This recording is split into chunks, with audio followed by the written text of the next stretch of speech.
ನೋಡಿ ವೀಕ್ಷಕರೇ, ಅಂದರೆ ಆ ಹುಡುಗಿ ನೈಟ್ 9:30 ಹೋಗಿ 10:30ವರೆಗೂ ಕೂತ್ಕೊಂಡು, ಅದಾದ ನಂತರ ಇಡೀ ನೈಟ್ ಹೊರಗಡೆ ಕೂತ್ಕೊಂಡು, ಪಿ ಜಿ ಇಲ್ಲ, ಮನೆ ಇಲ್ಲ, ಎಲ್ಲೂ ಇಲ್ಲ, ಪಾಪ ಹೊರಗಡೆ ಕೂತ್ಕೊಂಡು ಇಷ್ಟೆಲ್ಲ ಆದರೂ ಆಕೆಗೆ ನ್ಯಾಯ ಸಿಕ್ಕಿಲ್ಲ. ಯಾವಾಗ ಗ್ಯಾರಂಟಿ ನ್ಯೂಸ್ ನಮ್ಮ ತಂಡ, ನಮ್ಮ ಗಿರೀಶ್ ಹೋಗ್ತಾರೋ ಆಗ ಪೊಲೀಸ್ನವರಿಗೆ ಒಂದು ಬಿಸಿ ಮುಟ್ಟುತ್ತೆ. ಬಿಸಿ ಮುಟ್ಟಿ ಅದಾದ ನಂತರ NCR ಮಾಡ್ತಾರೆ. ಹೌದು ಹೌದು. ಅಲ್ಲಿವರೆಗೂ ಏನೂ ಕ್ರಮ ಆಗಿಲ್ಲ. ಆ ಪಿ ಜಿ ಓನರ್ ಅಲ್ಲಿಗೆ ಬಂದರೂ ಕೂಡ ಆತನನ್ನು ಹೇಗೆ ವಿಚಾರಣೆ ಮಾಡಬೇಕು ಆ ರೀತಿಯಾಗಿ ಮಾಡಿಲ್ಲ ಈ ಪೊಲೀಸ್ನವರು. ಆ ಪಿ ಜಿ ಓನರ್ ಹೇಳ್ತಾನೆ, ನಾನು ಆ ಹುಡುಗಿಗೆ ₹1 ಕೊಡಲ್ಲ, ಆಕೆ ನಮ್ಮ ಪಿ ಜಿಯಲ್ಲಿ ಇರಂಗೇ ಇಲ್ಲ, ಬೇಕಾದರೆ ಪೊಲೀಸ್ನವ್ರಿಗೆ ನಾನು ದುಡ್ಡು ಕೊಟ್ಬಿಡ್ತೀನಿ ಅಂತ ಹೇಳಿ. ಪೊಲೀಸ್ನವರು ದುಡ್ಡು ₹100 ಕೊಟ್ಟರೆ ಓಕೆನಾ ನಿಮಗೆ? ₹50 ಕೊಟ್ಟರೆ ಓಕೆನಾ?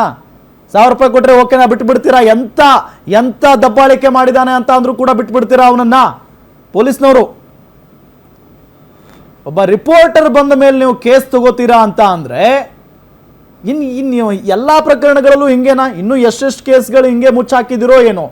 ಪಾಪ ಬಡವರನ್ನ ಹೆದರಿಸೋದು, ಮನೆ ಕಳಿಸೋದು, ಶ್ರೀಮಂತರನ್ನ ಉಳಿಸೋದು, ದಬ್ಬಾಳಿಕೆ ಮಾಡಿದವ್ರ ಹತ್ರ ದುಡ್ಡು ತಗೊಳ್ಳೋದು, ಸುಮ್ಮನೆ ಇರೋದು. ಜನ ಸುಮ್ಮನೆ ಬೈತಾರ? ಇಂಥವು ಮಾಡೋದಕ್ಕೆ ಬೈಯೋದು ಜನ.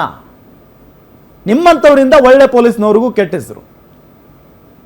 ಸೊ ಇಷ್ಟೆಲ್ಲ ಆದ ನಂತರ ಇಷ್ಟೆಲ್ಲ ಆದ್ಮೇಲೆ ಆ ವ್ಯಕ್ತಿ ಗೊತ್ತಾಯ್ತು ನನ್ನ ಬೆಳೆ ಇನ್ನು ಬೇಯಲ್ಲ ಅಂತ. NCR ಮಾಡಿಸ್ತೀನಿ ಅಂತ ಯಾರೋ ಇನ್ಫಾರ್ಮೇಶನ್ ಕೊಟ್ಟಿದ್ದಾರೆ ಅವ್ರಿಗಿಲ್ಲ, ಸರ್ ಇದು NCR ಆಗ್ಲೇಬೇಕು, ಇಲ್ಲ ಅಂತಂದ್ರೆ ನಮ್ಮನ್ನು ಸುಮ್ಮನೆ ಬಿಡಲ್ಲ ಅಂತ. NCR ಆಗುತ್ತೆ ಅಂತ ಗೊತ್ತಾದ ತಕ್ಷಣ ವ್ಯಕ್ತಿ ಈಚೆ ಕಡೆ ಬರ್ತಾರೆ, ಇಬ್ರು ಗಂಡ ಹೆಂಡತಿ. ಬಂದ ತಕ್ಷಣ ನಮ್ ಕೆಲಸ ಏನು? ಅವ್ರು ಇಷ್ಟೊಂದು ಅಕ್ಯೂಸ್ ಅಂತ ಅಂದ್ಮೇಲೆ ಅಫ್ಕೋರ್ಸ್ ನಾವು ವಿಡಿಯೋ ಮಾಡ್ಲೇಬೇಕು.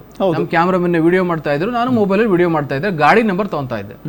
ಈ ವ್ಯಕ್ತಿ ಏಕಾಏಕಿ ಗಾಡಿನ ಎಕ್ಸಲೇಟರ್ ರೈಸ್ ಮಾಡ್ಕೊಂಡು ಗುದ್ದೋಗ್ ಬಂದಿದೆ. ಆಕ್ಚುಲಿ ಆ ವ್ಯಕ್ತಿ ಸಡನ್ ಯಾರಿಗೆ? ನಿಮಗೆ? ನನಗೆ. ಆ ವಿಡಿಯೋದಲ್ಲಿ ನೋಡ್ಬೋದು ಎಷ್ಟು ಸ್ಪೀಡ್ ಆಗಿ ಬರ್ತಾನೆ ಅಂತ.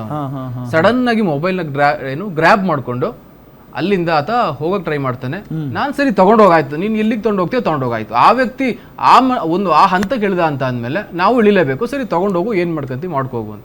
ನಂತರ ಆ ವ್ಯಕ್ತಿ ವೈಫ್ ಹೇಳ್ತಾರೆ, ಬಡ ಇದಕ್ಕೂ ಸರಿ ಇಲ್ಲ, ವಿಡಿಯೋ ಕ್ಯಾಪ್ಚರ್ ಆಗ್ಬಿಟ್ಟಿದೆ, ಕೊಟ್ಬಿಡೋಣ ಅಂತೇಳಿ ವಾಪಸ್ ಕೊಡಕ್ ಬಂದು ನಾನು ಹೇಳ್ದೆ, ವ್ಯಕ್ತಿ ವಿಡಿಯೋ ಕಿತ್ಕೊಂಡು ನನ್ನ ಮೊಬೈಲ್ ತಗೊಂಡೋಗಿರೋದು ಆ ವ್ಯಕ್ತಿ, ನೀವ್ಯಾಕೆ ಮೊಬೈಲ್ ಕೊಡ್ತಾ ಇದ್ದೀರಾ ಅಂದಾಗ ಹೋಗ್ಬಿಟ್ಟು ಸ್ಟೇಷನ್ ಒಳಗಡೆ ಟೇಬಲ್ ಮೇಲೆ ಬಿಸಾಕಿ ಅವರು ಅಲ್ಲಿಂದ ಎಸ್ಕೇಪ್ ಆಗಿದ್ರು.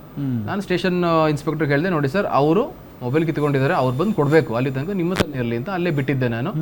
ಅದಾದ್ಮೇಲೆ ಏನು ಪೊಲೀಸ್ನವ್ರು ತಕ್ಷಣವೇ ಜೀಪ್ ಇಂದ ಹೋಗ್ತಾರೆ, ಪಿ ಜಿ ಹತ್ರ ಕರ್ಕೊಂಡ್ ಬಂದ್ಬಿಡ್ತೀವಿ ಸರ್ ಇಲ್ಲೇ ಇರಿ ಅಂತ. ಅದ್ರ ಕರ್ಕೊಂಡ್ ಬರಲ್ಲ. ಉತ್ತರ ನಮಗೆ ಗೊತ್ತು ಕರ್ಕೊಂಡ್ ಬರಲ್ಲ ಅಂತ ಹೇಳಿದ್ರು. ಸರ್ ಅವ್ರು ಇಲ್ಲ ಸರ್ ಎಸ್ಕೇಪ್, ಸರಿ ಗೊತ್ತು ಬಿಡಿ ಸರ್ ಆಯ್ತು ಅಂತ ಹೇಳಿ, ನಾಳೆ ಬೆಳಿಗ್ಗೆ ಖಂಡಿತವಾಗಿ ಬರ್ತೀನಿ ಸರ್ ನಿಮ್ ಸ್ಟೇಷನ್ಗೆ, ಬರಲೇಬೇಕು ಅಂತ ಹೇಳಿ. ಅವ್ರೇನ್ ಎಸ್ಕೇಪ್ ಆಗಿರಲ್ಲ, ಇವರೇ ಮಾಡಿಸಿರ್ತಾರೆ. ಹೌದು ಹೌದು. ಅದಾದ್ಮೇಲೆ ಅದು ಅಲ್ಲಿ ಮುಕ್ತಾಯ ಆಯ್ತು. ಸತತವಾಗಿ 7 ಗಂಟೆ 7:15 ನಾನು ಸ್ಟೇಷನ್ ಹತ್ರ ಹೋಗಿದ್ವಿ, ಯಶವಂತಪುರ ಪೊಲೀಸ್ ಸ್ಟೇಷನ್ ಹತ್ರ. ನೈಟ್ 11 ಗಂಟೆ ತನಕ ಅಲ್ಲೇ ಇದ್ದೀನಿ. ಬೆಳಗ್ಗೆ 7:00 ಹೋಗಿ? ಇಲ್ಲ ಸಂಜೆ ನನಗೆ ಮಾಹಿತಿ ಗೊತ್ತಾದ ತಕ್ಷಣ 7:30 7:45 ಆ ಪಿ ಜಿ ಎಲ್ಲಿ ಯಶವಂತಪುರ ಸ್ಟೇಷನ್ ಹತ್ರ ಹೋದನು. 11 ಗಂಟೆ ತನಕ ಅಲ್ಲೇ ಇದ್ದೀನಿ. ಪಾಪ ಇವರು ಊಟ ಇಲ್ಲ, ಕಾಫಿ ಇಲ್ಲ, ತಿಂಡಿ ಇಲ್ಲ. ಎಂತ ಭ್ರಷ್ಟ ವ್ಯವಸ್ಥೆಯಲ್ಲಿ ನಾವ್ ಇದ್ದೀವಿ ಅಂತಂದ್ರೆ, ಅದು ಕೂಡ ಒಂದು ಯುವತಿ ರೀ, ಅವಳು ಹೋಗ್ಲಿ ಒಂದು 50-60 ವರ್ಷ ಮನುಷ್ಯನ ಅಥವಾ ವ್ಯಕ್ತಿ ಆದ್ರೆ ಆಯ್ತು, ನಾಳೆ ಬಾಪ ಅಂದ್ರೆ ಬಂದ್ಬಿಡ್ತಾನೆ. ಹೌದು. ಸಾಧಾರಣವಾಗಿ ಜನಸಾಮಾನ್ಯರು ಅದ್ರ ಗಂಡಸರು ಅಥವಾ ಯುವಕರು ಪೊಲೀಸ್ ಸ್ಟೇಷನ್ ಹೋಗ್ಬೇಕು ಅಂತ ನಡುತ್ತಾರೆ. ಅವ್ರು ಮಾತಾಡಿಸೋ ರೀತಿ ಬೇರೆ. ಯಾಕೆಂದ್ರೆ ಪೊಲೀಸ್ ಯೂನಿಫಾರ್ಮ್ ಬಾಡಿ ಮೇಲೆ ಬಂದ ತಕ್ಷಣ ಅವ್ರಿಗೆ ಏನಾಗುತ್ತೆ ಅಂತ ಗೊತ್ತಿಲ್ಲ. ಇದು ಸಾಮಾನ್ಯವಾಗಿ ಎಲ್ಲಾ ಕಡೆ ನಾವು ಕೇಳಿರ್ತೀವಿ, ನಾವು ರಿಪೋರ್ಟರ್ ಆಗಿರೋದ್ರಿಂದ ಎಲ್ಲರೂ ಅದೇ ರೀತಿ ಹೇಳ್ತಾರೆ. ಎಲ್ಲೋ ತುಂಬಾ ರೇರು ಉತ್ತಮವಾದ ಪೊಲೀಸ್ನವ್ರು ಇರೋದು ಅನ್ನೋದು ನಾವು ಕೇಳಿದೀವಿ. ಆದ್ರೆ ಒಬ್ಬ ಯುವತಿಗೆ ಈ ರೀತಿ ಮಾಡ್ಬೇಕಿತ್ತ ಇವರು? ಇಷ್ಟೊಂದು ಒಂಥರ ದನದಾಯಿಗಳಾದ್ರ ಅನ್ನೋದು ನಿಜವಾಗಿ. ಅದು ಬೆಂಗಳೂರಲ್ಲಿ ಎಲ್ಲರಿಗೂ ಗೊತ್ತಿದೆ ಏರಿಯಾ ಯಾವ ತರ ಇದೆ. ಹೆಚ್ಚು ಕಡಿಮೆ ಆದ್ರೆ ಯುವತಿ ಪರಿಸ್ಥಿತಿ ಏನಾಗುತ್ತೆ ಅಂತ ಗೊತ್ತಿದೆ. ಆದ್ರೆ ಅದು ಯಾವುದನ್ನು ಕೂಡ ಲೆಕ್ಸದೆ ಪಾಪ ಒಬ್ಬಂಟಿ ಯುವತಿನ ಗೇಟಿಂದ ಆಚೆ ನಿಲ್ಸಿ ಈ ವ್ಯಕ್ತಿಗಳು, ನಾನು IT ಕಂಪ್ನಿಲಿ ಬಂದಿದ್ದೀನಿ, ನಾನು ಜಾಬ್ ಮಾಡ್ಕೊಂಡು ಹೋಗ್ತೀನಿ, ನನಗೆ ಸಾರ್ವಜನಿಕರ ಸಮಸ್ಯೆಗೂ ನನಗೂ ಸಂಬಂಧವೇ ಇಲ್ಲ ಅಂತ ಕುತ್ಕೊಂತಾರೆ ಅಂತ ಅಂದ್ರೆ ಇದು ಎಷ್ಟರ ಮಟ್ಟಿಗೆ ಸರಿ ಅನ್ನೋದು ಸಾಕಷ್ಟು ಪ್ರಶ್ನಾರ್ಥಕವಾಗಿದೆ. ಯಾವಾಗಲೂ ಕೂಡ ಈ ರಾಜಕಾರಣಿಗಳು, ಈ ದೊಡ್ಡ ಪೊಲೀಸ್ ಆಫೀಸರ್ಸ್ ಮಾತಾಡುವಾಗ ಹೆಣ್ಣು ಮಕ್ಕಳು ಧೈರ್ಯಶಾಲಿ ಆಗಿರಬೇಕು, ಧೈರ್ಯವಾಗಿ ಬರಬೇಕು ಮುಂದೆ. ನಿಮ್ಮ ಕಷ್ಟ, ನಿಮ್ಗೆ ಯಾರಾದರೂ ತೊಂದರೆ ಕೊಟ್ಟರೆ ಬನ್ನಿ, ಧ್ವನಿ ಎತ್ತಿ, ಅವ್ರ ವಿರುದ್ಧ ನಾವು ನಿಲ್ಲೋಣ ಅಂತೆಲ್ಲ ಮಾತಾಡ್ತಾ ಇರ್ತಾರೆ. ಒಂದು ಹೆಣ್ಣು ಮಗಳು ಜಸ್ಟ್ ಒಂದು ಪಿ ಜಿಲಿ ಆಕೆ ವಿರುದ್ಧ ದಬ್ಬಾಳಿಕೆ ಆಗಿದೆ, ಪಿ ಜಿ ಓನರ್ ಕೆಟ್ಟಗೆಡ್ದಾಗ ಮಾತಾಡಿದ್ದಾನೆ, ಸಮಸ್ಯೆ ಆಗಿದೆ ಅಂತ ಹೋದರೆ ಇದೇ ಪೊಲೀಸ್ನವರು ಈ ರೀತಿಯಾಗಿ ನಡ್ಕೊಂಡಿದ್ದಾರೆ. ಸೊ ಇಷ್ಟೆಲ್ಲ ಆಗುತ್ತೆ ಮೇಡಮ್. ಈಗ ಕಂಪ್ಲೇಂಟ್ ಕೊಟ್ಟಿದ್ದೀರಿ, ಆಮೇಲೆ ಏನಾಯ್ತು? ಕಂಪ್ಲೇಂಟ್ ಕೊಟ್ವಿ ಸರ್. NCR 4ನೇ ತಾರೀಕು ಅವತ್ತು ನೈಟ್ ನಾನು ಆಚೆ ಇದ್ಬಿಟ್ಟೆ. ಅಲ್ಲ ಹೆಂಗಿದ್ರಿ ಆ ನೈಟು? ಏನು ಮಾಡೋದು ಸರ್, ಊಟ ಇಲ್ಲ. ಯಾರು ನನ್ನ ಫ್ರೆಂಡ್ ಹೇಳಿದ್ರು ಕರ್ಕೊಂಡು ಹೋಗ್ತೀನಿ, ಬೇಡ, ನಾನು ಒಂದು ಗಂಡು ಮಗು ಇರೋ ಮನೇಲಿ ನಾನು ಹೆಣ್ಣಾಗಿ ನಾನು ಬರೋಕ್ಕಾಗಲ್ಲ, ನಾನು ಬರೋದಿಲ್ಲ, ಎಂಥ ಫ್ರೆಂಡ್ ಇದ್ರೂ ನಾನು ಬರೋಕ್ಕಾಗೋದಿಲ್ಲ ಅಂತ ಹೇಳ್ಬಿಟ್ಟು ನಾನು ರಾತ್ರಿ ಇಡೀ ಆಚೆನೇ ಇದ್ದೆ ಸರ್. ಎಲ್ಲಿದ್ರಿ ಪಾಪ? ರಾತ್ರಿ ಇಡೀ ಮೆಜೆಸ್ಟಿಕ್ ಬಸ್ ಸ್ಟ್ಯಾಂಡಲ್ಲಿ ಇದ್ದೆ.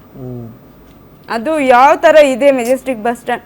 ಇವತ್ತಿನ ಕ್ರೈಮ್ಗಳು ನೋಡ್ತಾ ಇದ್ರೆ ಹೆಣ್ಮಕ್ಳು ಯಾವ ಥರ ಸೇಫ್ಟಿಯಾಗಿ ಆಚೆ ಇರೋಕ್ಕಾಗುತ್ತೆ. ಒಂದು ಹೆಣ್ಣು ಮಗಳು ಪೊಲೀಸ್ ಸ್ಟೇಷನ್ಗೆ ಹೋಗಿ ಎಲ್ಲೂ ರಕ್ಷಣೆ ಸಿಗದೆ, ಎಲ್ಲೂ ಜಾಗ ಇಲ್ಲದೆ ಮೆಜೆಸ್ಟಿಕ್ಕಲ್ಲಿ ಹೋಗಿ ಕೂತ್ಕೊಂಡಿದ್ರಂತ್ರಿ. ಮೆಜೆಸ್ಟಿಕ್ಕಲ್ಲಿ ಇವ್ರ ಯೋಗ್ಯತೆಗೆ ಇಷ್ಟು ಬೆಂಕಿ ಹಾಕ.